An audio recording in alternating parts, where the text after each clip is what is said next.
का जीवन हो गया, कभी किसी को कुछ कहा नहीं, ये लोग क्यों मार रहे हैं। और बहुत भजनानंदी थे, उन लोगों ने घेर ही लिया तो उन्होंने कहा देखो तुम 90 हो, मार तो दोगे ही, हमें 2 मिनट का समय दो।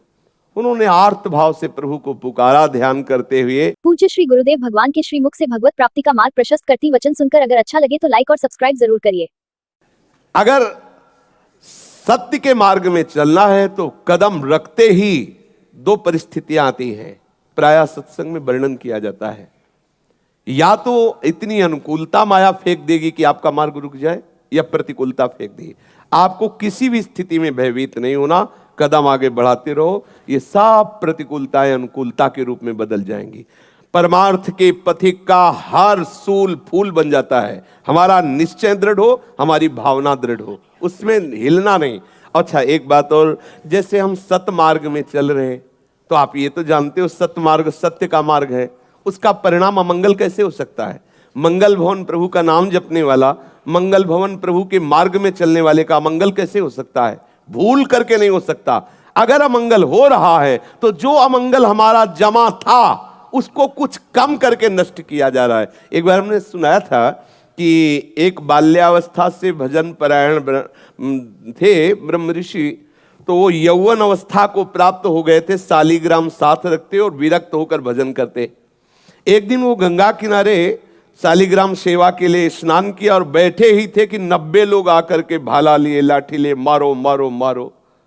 उनका जीवन हो गया, कभी किसी को कुछ कहा नहीं, ये लोग क्यों मार रहे हैं। और बहुत भजनानंदी थे, उन लोगों ने घेर ही लिया तो उन्होंने कहा देखो तुम 90 हो, मार तो दोगे ही, हमें 2 मिनट का समय दो। उन्होंने आर्त भाव से प्रभु को पुकारा ध्यान करते हुए कि प्रभु ऐसा क्या अपराध। तब प्रभु ने ध्यान में ही बताया कि मेरे भजन का प्रभाव तुम्हें 90 बार जन्म लेना होता और एक एक करके तुम्हारी 90 बार हिंसा करता।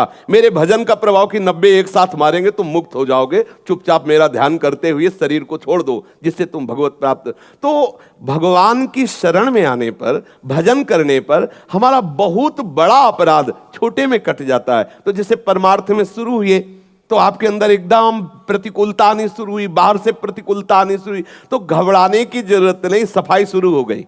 जब तक हम सोहनी नहीं लगाते तब तक कूड़ा नहीं दिखाई देता, और जहां सोहनी लगानी शुरू की तो कूड़ा दिखाई देने लगा। ये नाम जप करना, ठाकुर सेवा करना, साधु संग करना, ये हृदय में सोहनी लगाना है। अब जन्म जन्मांतरों के पाप भरे हुए हैं तो प्रभु कृपा करके उनको निपटाते रहते हैं। तो घबराना नहीं कि जब से सत्संग सुना, जब से नाम जप शुरू किया तो विपत्तियां आना शुरू हो गई। वो आना नहीं शुरू हो गई, वो तुम्हें नष्ट करने के लिए पहले से जमा थी, अब वो हटना शुरू हो गई। तो घर के अंदर कोई आवे तो दिखाई देता है और जावे तो दिखाई देता है। तो ऐसे ही ये गेट है अंतःकरण, अनंत जन्मों के जो शुभ अशुभ कर्म जिनके लिए भगवान कहते अवश्य में भोक्तव्यम कृतम कर्म शुभाशुभम, वो शुभ अशुभ कर्म हमें नष्ट करते, लेकिन भगवत शरणागति भजन के प्रभाव से धीरे धीरे नष्ट हो रहे। समझ रहे ना, घबराना नहीं कि हम भजन मार्ग में चलने लगे तो हमें विपत्तियां घेर ली, ऐसा नहीं हो सकता। जो प्रभु का सुमिरन करते हैं, बोले भाव कुभाव अनख आलसहु नाम जपत मंगल दिशि दशहु। लाभस्ते साम जयस्ते साम, उसी का लाभ है, उसी की जय है जो भगवान नाम जप करता है। कौन ऐसा है भगवान नाम जापक को परास्त कर सके। इसलिए मुझे लगता है कि इस मन की चाल पर, इस माया की चाल पर आप हार मत जाना। अगर हार गए तो परमार्थ से भ्रष्ट कर देगी, हाथ नहीं लगेगा कुछ। समझ रहे।